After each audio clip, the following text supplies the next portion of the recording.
কেমন আছেন? আপনাকে দেখার পরে কি খারাপ থাকার কোনো আছে কিছু? আপনি যে লাইলা মজনু দেখছেন কখনো? এই ডায়লগটা মজনু দিছিল লাইলাকে না দেখে। ভাইয়া। আজকে আমাদের পারভেজ সাহেব বলা করে আরো একবার কেমন লাগলো আজকের খাবার? আজকের খাবারটা আগের চেয়ে ভালো লাগলো। আমি আপনাকে বলি, আজকে তো আসলে আপনাদের খিচুড়ি ডে।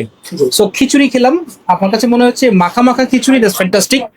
সেকেন্ড হচ্ছে আমি খেয়েছি হচ্ছে লেটকা খিচুড়ি। লেটকা খিচুড়ি আপনাদেরটা বেশ ফ্লেভারফুল। এখন সমস্যা হচ্ছে এটা ফ্লেভারফুল, তো সাথে যে জিনিসগুলো এগুলো লজিজ জিনিস, যেমন জোড়া মাংস, এটা আলাদা টেস্ট আছে। এই টেস্টটাকে বোঝার জন্য আমার ফ্লেভারফুল লেটকা খিচুড়ি ভালো লাগবে না, একটু কম ফ্লেভারফুল মজা লাগবে আর কি।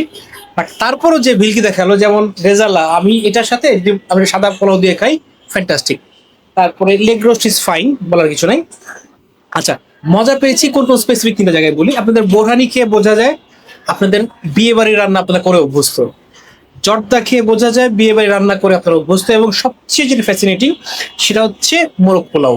It's awesome. হ্যাঁ, মানে মনে হচ্ছে যে 90-এর দশকে পুরান ঢাকায় বিয়ে বাড়ির দাওয়াতে গিয়েছি, যে মোরগ পোলাওটা হইতো ওইটা খাইছি। সব মিলে জোশ, আপনারা আগে যান। সব থেকে বড় কথা এরপর আর কিছু থাকে না, তারপরও একটু বলি, আমরা শিখছি, শেখা শেষ নেই।